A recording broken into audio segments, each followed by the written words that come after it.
Hi friends, வாங்க இன்றைக்கி நம்ம கருவாடு கத்திரிக்காய் போட்டு எப்படி உப்பவியில் வைக்கலான்னு பார்க்கலாம். இப்போ நான் அதில் கடுகு, வெந்தயம், சோம்பு எடுத்து வச்சுருக்கேன். கத்திரிக்காய் எல்லாம் நான் கருவாடெல்லாம் அலசி வச்சுருக்கேன். வெங்காயம், பச்சை மிளகா, பூண்டு, கருவேப்பிலை, தக்காளி, புளி, அதோட கொஞ்சம் உப்பு போட்டு வச்சுருக்கேன். உப்பு கம்மியாக போடணும்.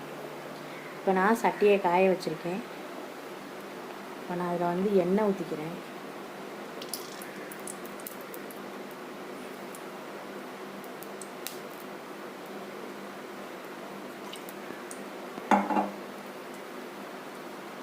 இப்போ எண்ணெய் காஞ்சிருச்சு. இப்போ கடுகு, வெந்தயம், சோம்பு போட்டுக்கலாம். நல்லா பொரிஞ்ச பிறகு நம்ம நறுக்கி வச்சுருக்கிறதெல்லாம் ஒன்று ஒன்றா போட்டு வதக்கிக்கலாம். வெங்காயம் போட்டுக்கலாம், கருவேப்பிலை போட்டுக்கலாம், தட்டின பூண்டு போட்டுக்கலாம்,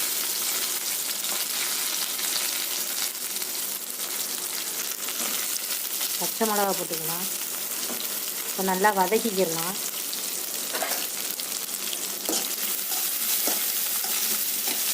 இப்போ நல்லா வதங்கிடுச்சு.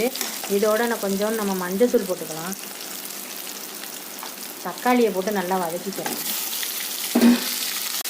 வதங்கின பிறகு கொஞ்சோண்டு கல்லுப்பு போட்டுக்கலாம். நல்லா தக்காளி நல்லா குழையிற அளவுக்கு நல்லா வதக்கிக்கலாம். இதோட தக்காளியும் கத்திரிக்காயும் நல்லா வதங்கணும். நல்லா கிண்டிக்கிட்டு வரலாம். கொஞ்ச நேரம் வேகட்டும். கத்திரிக்காயும் தக்காளி நல்லா வதங்கிருச்சு. நம்ம உப்பும் உப்பும் கொஞ்சோண்டு புளியும் கரைச்சி வச்சுருக்கோம். இதை நல்லா ஊற்றி சேர்த்து கிண்டிக்கிடலாம். இதுக்கு மிளகாத்தூள்லாம் எதுவும் போடக்கூடாது. இது உப்பவியல், கருவாடு, காரக்கருவாடு, எல்லா கருவாடும் போட்டு உப்பவியல், அதனால் எதுவும் போடக்கூடாது. புளி தான் ஊற்றணும். இப்போ இது நல்லா கொதிக்கட்டும். கொதித்த பிறகு கருவாடை வைக்கணும். மூடி வச்சிடணும். இப்போ கருவாடு போட்டு நல்லா முக்கால்வாசி வெந்துருச்சு. இதோட நம்ம அலசி வச்சுருக்கிற இந்த கருவாடை, காரக்கருவாடை போட்டு கிண்டி விட்டுடலாம். இந்த கருவாடை அந்த பாதி கத்திரிக்காயும் நல்லா வெந்து நல்லாயிருக்கும். அதுக்கப்புறம் பார்க்கலாம் ஃப்ரெண்ட்ஸ். மூடி வச்சிடலாம்.